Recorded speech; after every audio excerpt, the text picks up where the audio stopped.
మీ ఇంటిలో కుటుంబ ప్రార్థన ఉందా? దయచేసి చేయి చూపించండి. కుటుంబ ప్రార్థన మా ఇంట్లో ఉందన్నోళ్ళు. హల్లెలూయా. దేవుడు మిమ్మల్ని దీవించను గాక. పొద్దున సాయంత్రం అంటే 2 పూటలు పెడతారా? ఓకే. చాలామంది కుటుంబ ప్రార్థనని నిర్లక్ష్యం చేస్తున్నారు. ఇంకా కొంతమంది చేయదెత్తలేదు. ఒకవేళ మీ ఇంట్లో మా ఆయన రాడండి, ఈ పిల్లోడు వినరండి అంటే మీరు కూర్చొని ప్రార్థన చేయండి. 2 ప్రార్థన చేయండి, 4 వస్తారు, మిగిలిన వాళ్ళు వస్తారు. మా నాన్నగారు ఒక డెప్యూటీ ఇంజనీర్గా ఉన్నప్పుడు, భయంకరమైన పాపంలో ఉన్నప్పుడు యేసు ప్రభు ఆయన అద్భుతంగా మార్చాడు. ఆయన రక్షించబడిన తర్వాత ఆయన కుటుంబాన్ని అంతటినీ కన్నీటితో ప్రార్థించాడు. మా నాన్న నా కోసం కార్చిన కన్నీరే ఇవాళ ఒక దైవ సేవకుడిగా నేను ఇక్కడ నిలబడడానికి కారణమైంది.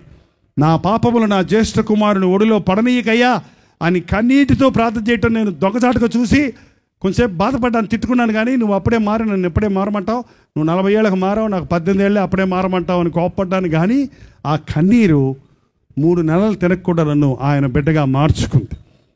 ఆ తర్వాత కుటుంబ ప్రార్థన చేస్తున్నప్పుడు పక్కింటోళ్ళు వచ్చి కూర్చొని ఒక సంఘం అయిపోయింది మా ఇంట్లో. ఆయన ఉద్యోగం చేస్తున్నప్పటికి కూడా ఆ ఇంటిలో స్టార్ట్ చేసిన కుటుంబ ప్రార్థన 50 మంది, 100 మంది, 200 మంది చేరి ఒక సంఘంగా నెల్లూరు పట్టణంలో స్టార్ట్ చేసినప్పుడు ఆ ఇంటిలో ఆ వరండాలో చాలక ఒక షెడ్ వేసి అది చాలక ఒక హాల్ హైర్ తీసుకొని అక్కడ నడిపించడానికి ఈ రోజు వరకు ఆ నెల్లూరు పట్టణంలో అనేకులు ప్రొఫెసర్స్, స్టూడెంట్స్, ఎడ్యుకేటెడ్ వారు రక్షించబడి దేవుని సాక్షులుగా జీవిస్తున్నారు. నీ ఇల్లు ఒక ప్రార్థనా స్థలంగా ఉండాలి. నీ బిడ్డలకు ఆశీర్వాదకరంగా కాదు, నీ ఇరుగు పొరుగు వారికి, నీ రక్త సంబంధులకు, నీ బంధువులకు, స్నేహితులకు ఆశీర్వాదకరంగా మారాలి.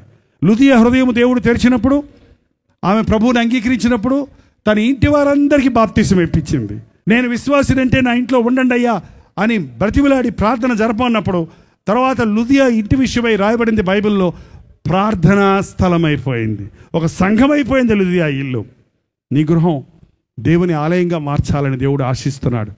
నీ గృహంలో ఉన్న బిడ్డలను దేవుని దూతలుగా తీర్చిదిద్దాలని దేవుడు ఆశిస్తున్నాడు. తల్లి, తండ్రి ప్రార్థించండి.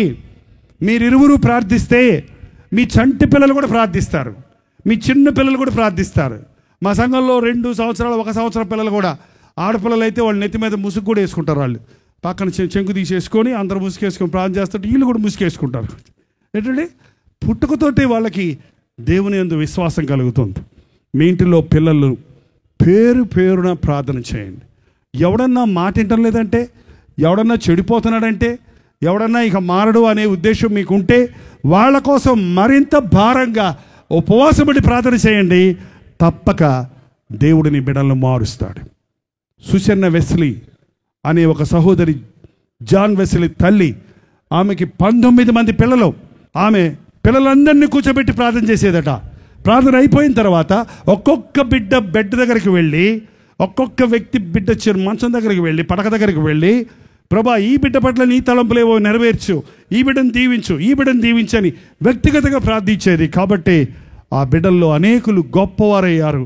మరి ముఖ్యంగా జాన్ వెస్లీ అనే ఆంగ్లదేశ అపోస్తలుడని పిలువబడిన ఒక గొప్ప ఉజ్జీవకర్తగా ఒక కుమారుడు, మరొక కుమారుడు సంగీతం ద్వారా అనేక ఆత్మలను ఆకర్షించే చార్లెస్ వెస్లీ అనే వ్యక్తిగా మారారు. నీ బిడ్డలు దేవుని రాజ్యంలో గొప్పవారిగా ఉండాలని ఆశపడుతున్నావా? భూలోకంలో గొప్పవారిగా ఉండాలని ఆశపడుతున్నావా?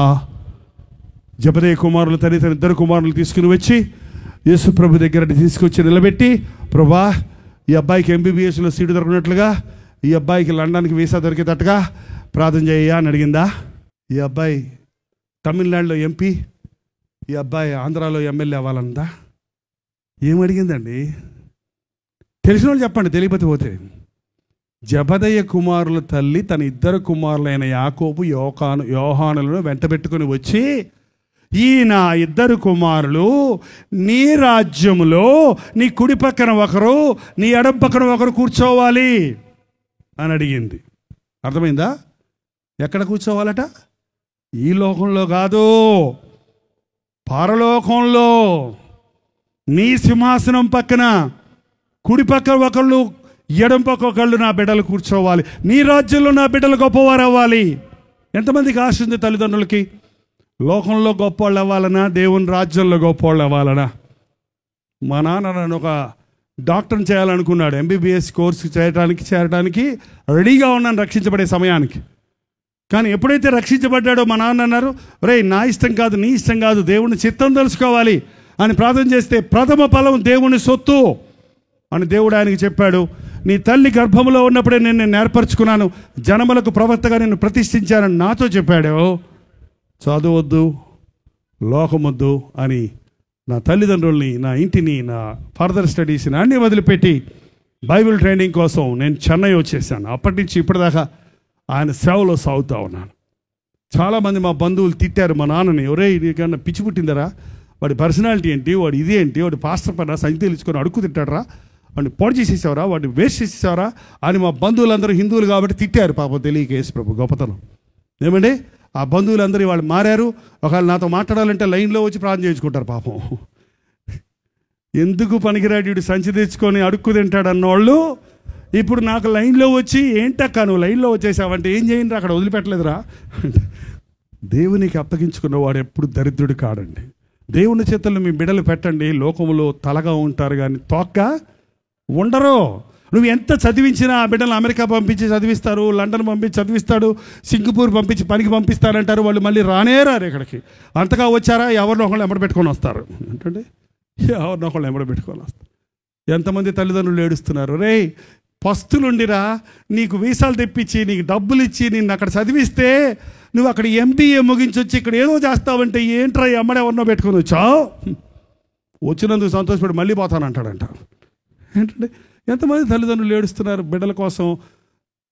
రాత్రి మగళ్ళు శ్రమపడి కష్టపడి పెంచి గొప్ప చేస్తే ఆ బిడ్డలు వాళ్ళ తల్లిదండ్రుల మీద తిరగబడి వారు వృద్ధాప్యంలో వాళ్ళు వదిలేసి దిక్కులేని అనాథాశ్రయాల్లో వృద్ధుల ఆశ్రయంలో పెట్టేయమంటున్నారంట తల్లిదండ్రులు. డబ్బులు ఇస్తావు తీసుకోపో కావాలంటే, రైట్ డబ్బు కాదురా నాకు కావాల్సింది, నీ ప్రేమ కావాలరా, నీ అభిమానం కావాలరా, నీ ఆదరణ కావాలరా అని తల్లిదండ్రులు వాపోతున్నారండి.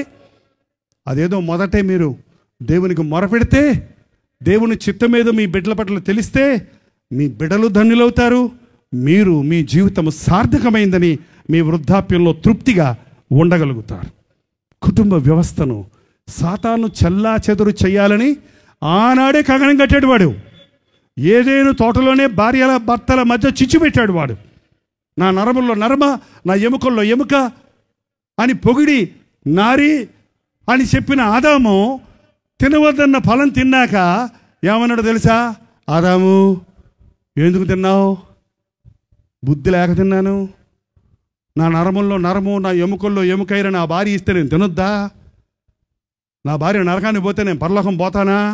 మేమిద్దరం ఏక శరీరమై ఉంటామని నువ్వే చెప్పావు కదా, అందుకే నా ప్రియాతి ప్రియమైన భార్య నీవిచ్చిన భార్య ఇస్తే తిన్నాను అని చెప్పాడా? అబ్బే, ఏం చెప్పాడు? నీవు నాతో ఉండుటకు ఇచ్చిన ఈ స్త్రీ ఇస్తే తిన్నాను, కానీ అసలు నేను ఎలాంటి వాడిని నీకేం తెలుసు? నా మేసం దువ్వానంటే ఏంటండి? ఈ స్త్రీ ఇస్తే తిన్నాను కానీ అసలు నాదేం తప్పలేదు అన్నట్టు మాట్లాడతాడేంటి? అంతలోకి ఏరు పడేస్తాడేంటి? భార్యని ఏరు పడేస్తాడేంటండి? ఏంటో చాలామంది పురుషులు భార్యను అంత నీచంగా ఎంచుతారు ఎందుకు? అంత తృణీకరిస్తారు ఎందుకు? అసలు పిలిపే మన భారతదేశంలో ఓయ్ ఓయ్ ఓయ్ అదేంటండి? భార్య పట్టుకుని ఓ ఇది అంటారేంటి గుడ్డులు అన్నట్టు. అమెరికాలో ఇతర దేశాలు అయితే హనీ స్వీటీ హాయ్, మనమేమో ఈ ఎక్స్ట్రీము, వాళ్ళేమో ఆ ఎక్స్ట్రీము. ఒకటిదే honey I can't live with you, I want to divorce you, my dear I can't wear you, no I don't want you, yes dear అంటాడు. మళ్ళీ ఎస్ డియర్ ఏంటి? ఏంటండి? ఒట్టి మాటల్లో ప్రేమ అది. మనకేమో మనసులో ఉన్న ప్రేమను మాటల్లో పెట్టుకోలేక ఓయ్ ఈ హాయ్ అంటాడు. భార్యను పేరు పెట్టి పిలవండి, లేక మీకు ఇది ఇష్టంగా మంచిగా పిలుచుకోండి. ఏమంటే స్త్రీలు కూడా ఈ రోజున భర్తను కూడా అట్టగా పిలుస్తారు. ఎవడా పూర్వకాలం ఏమండి అని ముద్దుగా పిలుచుకునేవారు భార్యని, భర్తని ఏమండి అనేవాడు, ఏమండి అనేవాడు. అమ్మ మీ ఆయన పేరు ఏంటమ్మా? తప్పండి, నేను చెప్పకూడదు చెప్పమ్మా అనేవాడు. అంత గౌరవం మన పతివ్రతను గురించి ఎరిగిన వాళ్ళం కదా భారతదేశంలో. భర్తను గౌరవించేవాళ్ళు. అంత ఓవర్గా గౌరవించక్కర్లేదురండి. భర్తను నెత్తి మీద పెట్టుకోకండి, కిందేసి తొక్కండి. భర్తని సాటి అయిన సహకారిగా గుండెలకు హత్తుకో. నీ భార్యను నువ్వు హత్తుకో. నీ భర్త నీకు దేవుడు కాదు, నీ భార్య నీకు బానిస కాదు, మీరిరువురు ఒకటి అనే మనసు ఎప్పుడు ఉంటుందో, నీ భార్య తప్పు చేస్తే అది నీదే, నీ భర్త తప్పు చేస్తే అది నీదే. అబీగయలు దావీదు పాదాల మీద పడి, అయ్యా నాబాలు మూర్ఖుడయ్యా, ఆ పాపము నాదని ఎంచుకో, నన్ను క్షమించు, నా భర్త బదులు నేను క్షమాపణ అడుగుతున్నాను, నా భర్త పాపం నాది అని ఒప్పుకుంటూ చూసారా? అది ప్రార్థన. దేవుని సందులోకి వెళ్ళి నా భర్త దుర్మార్గుడైపోతాడయ్యా, కాళ్ళు ఎరగొట్టేయి నాయనా, తీసేయి ప్రభా, వద్దురా నేను అనకండి. నా భర్తను మార్చయ్యా, నా భర్తను రక్షించయ్యా, నా భర్త తప్పులు క్షమించయ్యా. ఆయన అజ్ఞానంలో ఉన్నాడయ్యా, ఆయన మూర్ఖతలో ఉన్నాడయ్యా, ఆయన మద్యం మత్తులో ఉన్నాడయ్యా, ఆయన మార్చునైనా నువ్వు ప్రభు పాదాలు పట్టుకో, కన్నీటితో ప్రార్థన చేయి, నీ భర్తను ఒక నూతనమైన వ్యక్తిగా చేసి ఆయన ఇస్తాడు. అవునండి, మా అమ్మగారు మా నాన్నగారు రక్షణ కొరకు 12 సంవత్సరాలు ప్రార్థన చేశారు. 12 సంవత్సరాలు. ఎంత విసిగించినా, ఎంత బాధ పెట్టినా అమ్మగారింటికి వెళ్ళిపోవాలా, కోపగించుకోవాలి, ప్రార్థించేది, కన్నీరు గార్చేది దేవుని సందులో. మీ నాన్నను దేవుడు మారుస్తాడయ్యా అంటే నేను నవ్వేవాడిని, నీ ఇంటమ్మ పిచ్చి నీకంతాను, నాన్నట మారుతాడు అంత భయంకరమైన వాడు. కానీ మారాడు. మారి మా అమ్మ దగ్గరకు వచ్చి చేతులు పెట్టుకొని క్షమాపణ అడిగాను, నీకు అన్యాయం చేశాను నేనమ్మా, నన్ను క్షమించు అంటే నాకు ఆశ్చర్యం వేసింది. పల్లాటోడు మా నాన్న, భలే పౌరుషం, కోడి పుంజుల పౌరుషం ఏంటంటే, అలాంటోడు ఒక చిన్న పిల్లవాళ్ళలాగా మారాడు. ఆ రోజు తర్వాత వాళ్ళు చాలా సంవత్సరాలు వాళ్ళు సంసారంలో చిలక గోరికలు అంటారు చూడండి, అంత ప్రేమగా మరణం వరకు ఉన్నారు. పనికిరాడు, ఇవాళ పాడైపోయాడు నీ భర్తను వదిలిపెడితే అతను నాశనం అవుతాడు, నువ్వు నాశనం అవుతావు, బిడ్డలు బజారు పాలవుతారు. నీ భర్త కొరకు నీవు కన్నీరు కారిస్తే ఒక నూతన సృష్టిగా, నూతన వ్యక్తిగా చేసి నీ భర్తను మార్చగలిగిన వాడు యేసు ప్రభు అండి. ఒట్టొట్టి దేవుడు కాదండి ఆయన, మాటలు కాదండి, ఇక్కడ క్రియల్లో చూస్తారు. అది ఏదో ఒక అద్భుతం, ఒక మెరికల్ జరిగింది అని అంటున్నారు. కానీ చాలామంది ఒక చిన్న స్వస్థత కలిగితే, ఒక దేహ సంబంధమైన స్వస్థత కలిగితే, ఒక కడుపు నొప్పి పోతే, ఒక తలనొప్పి పోతే, ఒక ఏదన్నా శరీర స్వస్థత కలిగితే ఓ మహా అద్భుతం అంటున్నారు. కానీ ఒక పాపి పరిశుద్ధుడిగా మారటం కదండి మహా అద్భుతం. ఒక దుర్మార్గుడు నీతిమంతుడు అవటం కదా మహా అద్భుతం. ఒక పనికిరాని వ్యక్తి ప్రయోజకుడు అవటం కదా మహా అద్భుతం. అది చేసేవాడు యేసు ప్రభువు అక్కడేనండి. అది చేయాలంటే మనం ఆయనకి జ్ఞాపకం చేయాలి, ఆయన సన్నిధిలో మనం మొరపెట్టాలి. తల్లి మొరపెడితే ఇంటికి ఆశీర్వాదం. జ్ఞానవంతురాలు తన ఇల్లు కట్టును, 3 రాళ్ళు తన చేతులతో తన ఇల్లు ఓడబెరకను. పురుషుడు ఎంత ప్రయోజకుడైనా స్త్రీ 3 రాళ్ళు అయితేనండి ఆ కుటుంబం వర్ధిల్లదు. ఎంత సంపాదించినా చిల్లే, ఎంత చెప్పినా, ఎంత డిసిప్లిన్లో పెట్టాలన్నా పిల్లలు పాడైపోతారు, పిల్లలు తల్లి మాదిరిని వెంబడిస్తారు, కుటుంబాలు కూలిపోతాయి. కానీ నేను గమనించింది ఏంటంటే, ఒకవేళ పురుషుడు తెలివిలేనోడైనా, పురుషుడు సరికాకపోయినా, భార్య యోగ్యురాలైతే, స్త్రీ ఇంటి ఇల్లాలు పరిశుద్ధురాలైతే ఆ ఇల్లు దీవించబడుతుంది, ఆ భర్తను మార్చుకుంటుంది, ఆ కుటుంబంలో సమృద్ధి ఉంటుంది, ఆ కుటుంబంలో పుట్టే బిడ్డల మీద దేవుని ఆశీర్వాదం ఉంటుంది. మీకు తెలుసా, తిమోతి అనే యవనస్తుని బైబిల్లో చూస్తున్నాం. చిన్న వయసులోనే గొప్ప భక్తుడయ్యాడు, గొప్ప బిషప్ అయ్యాడు. కారణం ఏంటో తెలుసా? అతని తండ్రి గ్రీకు దేశస్థుడు, విగ్రహారాధికుడు అతను. కానీ తల్లి యూదురాలు, ప్రార్థనాపరురాలు, విశ్వాసి. ఆమె తల్లి విశ్వాసి. ఆ అవ్వ, ఆ తల్లి విశ్వాసము ఆ తిమోతిలోకి వచ్చినప్పుడు చిన్న వయసులోనే ఒక గొప్ప దైవజనుడు అయ్యాడు. సహోదరులారా, సహోదరిలారా, మీ మీద ఎంత గొప్ప బాధ్యత ఉందో తెలుసా? మీరు ప్రార్థిస్తే మీ బిడ్డలు ప్రయోజకులు అవుతారు, మీ బిడ్డలు ప్రయోజకులు అవుతారు. మీ కుటుంబం కట్టబడుతుంది. కుటుంబ వ్యవస్థను పాడు చేయడానికి సాతాను పూనుకున్నాడు. భార్యాభర్తల మధ్య భేదాలు తెచ్చి ఈ విడాకుల వ్యవస్థను తీసుకొచ్చాడు. విడాకుల వ్యవస్థ ఇప్పుడు వచ్చింది కాదులేండి, మోషే రోజుల్లోనే ఉండింది. కాబట్టి పరిత్యాగ పత్రిక ఇచ్చి విడిపించమని చెప్పాడు. అదే వచ్చి పరిశీలు అడిగారు, పరిత్యాగ పత్రిక ఇచ్చి నా భార్యను విడిపించొచ్చా, విడాకులు ఇచ్చి డైవర్స్ ఇచ్చి నా భార్యను విడిచిపెట్టొచ్చా? ప్రభు చెప్పాడు, వ్యభిచారం నిమిత్తమే తప్ప తన భార్యను విడిచి మరొకతను వివాహము చేసుకునేవాడు వ్యభిచారము చేయుచున్నాడు. విడువబడిన దానిని వివాహము చేసుకున్నవాడు వ్యభిచారము చేయుచున్నాడు. అయితే మోషే ఇచ్చాడు కదా అంటే అది మీ హృదయ కాఠిన్యాన్ని బట్టి వచ్చిందే కానీ అది మొదటి నుంచి దేవుని ఏర్పాటులో ఉన్నది కాదు. దయచేసి విడాకుల కోసం కకృతి పడకండి. ఏదో ఊర్లో ఒక ప్రసంగంలో విడాకులు ఇవ్వద్దు అన్న ప్రసంగం అంశాన్ని విని విడాకులు అప్లై చేసి వచ్చి మీటింగ్లో కూర్చుంది ఆ సహోదరి. దేవుని వాక్యం వింటుండగా పరిశుద్ధాత్ముడు ఆమెను దర్శించి మీటింగ్ అయిపోయిన తర్వాత వెళ్ళి తన విడాకులు పేపర్స్ని వాపస్ తీసుకుంది. తన భర్త దగ్గరికి వెళ్ళి సమాధాన పడింది. వాళ్ళిద్దరు కలిసి మళ్ళీ కుటుంబం కట్టుకున్నారు. వాళ్ళిద్దరూ కలిసి నాకు ఫోన్ చేశారు, అన్న మీరు మహబూబ్ నగర్లో అనుకుంటాను, మీరు వాక్యం చెప్పినప్పుడు దేవుడు నాతో మాట్లాడాడు, నా భర్తతో నేను సమాధాన పడ్డాను, ఇప్పుడు మేమిద్దరం సంతోషంగా ఉన్నామని. దయచేసి గమనించండి, విడాకులు ఇచ్చి మరొకరిని చేసుకుంటే వాడు ఎలా ఉంటాడో మీకేం తెలుసు? ఆ సమరయ స్త్రీ ఎంతమందిని మార్చిందో తెలుసా మీకు? ఎంతమందినండి? 5గురిని. ఏం సరలేడు, ఈ డబ్బులను చేసుకుంటే ఇంతే, డబ్బులు లేనోని చేసుకుందాం, డబ్బులు లేని చేసేసుకుంటే దరిద్రం, ఇది ఇంకా విపరీతం, ఈడొద్దు, మంచి అందంగా ఉన్నోడు చేసుకుందాం, అందంగా ఉన్నోడు చేసుకుంటే ఇంకా గొడవ, వద్దు, బలం ఉన్నోడు చేసుకుందాం, బలం ఉన్న చేసుకుంటే రోజు గుద్దుతున్నాడు, వద్దు. ఏంటండి, నీకు ఇష్టం వచ్చిన వ్యక్తి కావాలనక్కో, దేవుని చిత్తములో ఉన్న వ్యక్తిని నాకు దయచేయని అడగండి. మీరు ముందే వివాహానికి ముందే మీ బిడ్డలు వివాహాలు చేసినప్పుడు కట్నాలు, కానుకలు, నక్షత్రాలు, తిథులు ఈ చూడకండి. దేవా, నీ చిత్తములో ఉన్న వ్యక్తిని, నా బిడ్డకు యోగ్యమైన వ్యక్తిని దయచేయని నువ్వు ప్రార్థన చేస్తే దేవుని చిత్తములో ఉన్న వ్యక్తిని ఇస్తాడు. దేవుని చిత్తములో ఉన్న వ్యక్తి అంటే లోపాలు లేనోడో పర్ఫెక్ట్గా ఉంటాడో నేను చెప్పను, కానీ తప్పకుండా దేవుని ఆశీర్వాదం ఆ కుటుంబం మీద ఉంటుంది, దేవుని దీవెనలు వారి మీద ఉంటాయి. భార్య భర్తలారా, మీరిరువురు ఏకీభవించి ప్రార్థించండి, మీ బిడ్డల కొరకు ప్రార్థించండి, మీ బిడ్డలను దేవుని చేతులకు అప్పగించండి. దేవుడు వారిని దీవిస్తాడు, ఆశీర్వదిస్తాడు. దయచేసి తలలు వంచండి, ప్రార్థన చేద్దాం.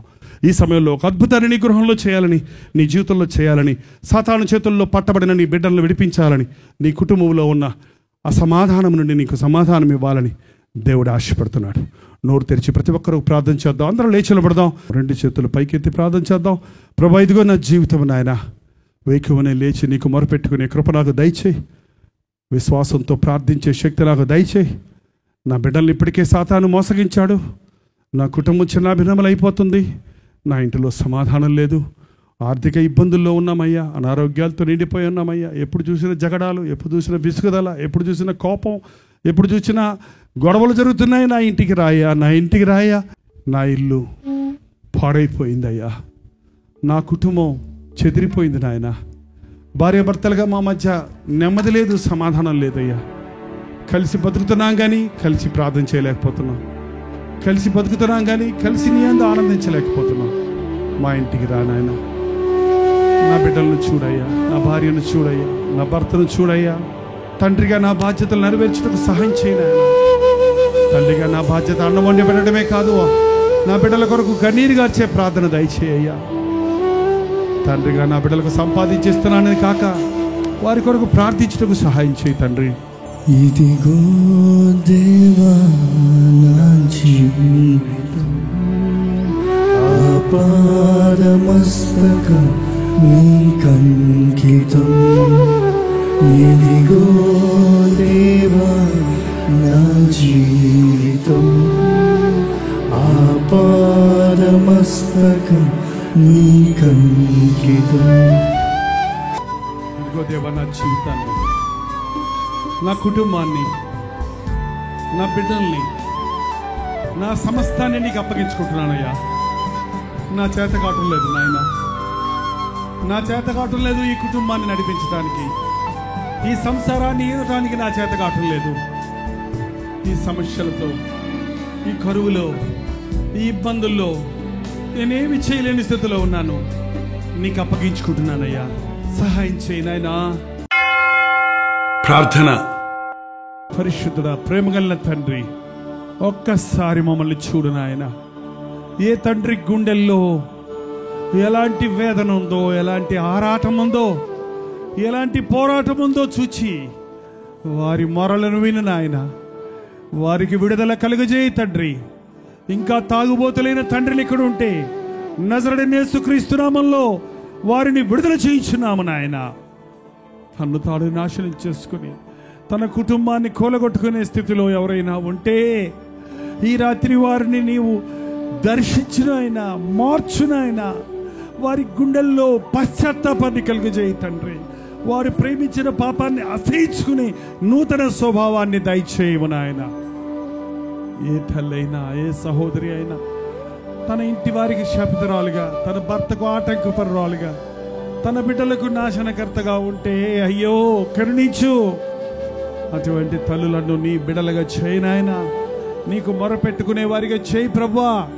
కుటుంబంలో దూరి సాతాను చేస్తున్న ప్రతి వేదన, ప్రతి శోధన, ప్రతి పోరాటము, ప్రతి కలవరం నుంచి నీవు ప్రేమించిన నీ కుటుంబాలను విడుదల చేయించున్నావు తండ్రి. ఏ ఇంటిలో సాతానికి చోటు లేకుండా ఈ గృహాధిపతి క్రీస్తే అది బోర్డు కాదు. నీవు మా గృహాల్లో ఉండి మా గృహాలకు అధిపతిగా ఉండి నీ సమాధాన సంతోషములు మా గృహాల్లో ఉండడానికి సహాయం ఇచ్చాయి నాయన. ఎక్కడ నీవు ఉంటావో అక్కడ సమృద్ధి ఉంది, అక్కడ సమాధానం ఉంది, అక్కడ ఆశీర్వాదం ఉందని మేము గుర్తించి లోకములో వస్తువులు సంపాదించుకోవాలనే ఆశ కంటే క్రీస్తును సంపాదించుకోవాలనే ఆసక్తిని మాకు దయచేయ్యా. అట్టి ఆశలను మా బిడ్డల గుండెల్లో కల్పించినట్లుగా మా బిడ్డలు యవనస్తులైనప్పుడు లోకములో పడి కొట్టుకుపోకుండా, సాతానుకు లొంగిపోకుండా, యవ్వనేచ్ఛలను విడిచి పారిపోనట్లుగా పరిశుద్ధతతో, ప్రేమతో విశ్వాసులను వెంటాడినట్లుగా, ప్రార్థన చేయు వారి గుంపులో కనబడినట్లుగా మా బిడ్డలు దీవించిన ఆయన యేసుక్రీస్తు నామములో అడుగుచున్నాము తండ్రి. మన తండ్రి అయిన దేవుని యొక్క ప్రేమయు, కుమారుడైన క్రీస్తు యొక్క కృపయు, ఆదరణకర్త అయిన పరిశుద్ధాత్మ యొక్క సహవాసమును కూడి వచ్చిన మనందరికీ ఇప్పుడును సదాకాలమును తోడైయుండును గాక. ఆమేన్, ఆమేన్, ఆమేన్.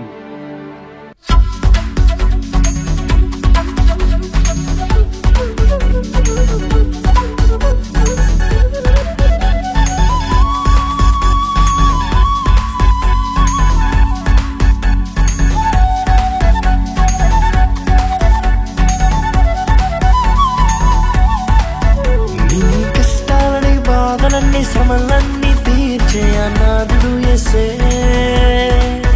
నీ కష్టాలని బాధలన్నీ శ్రమలన్నీ తీర్చే అనాథుడు యేసే. ఆది నుండి ఉన్నవాడు ఆ దేవుడు, అద్భుతాలు చేసేవాడు నా యేసుడు. ఆది నుండి ఉన్నవాడు ఆ దేవుడు, అద్భుతాలు చేసేవాడు నా యేసుడు.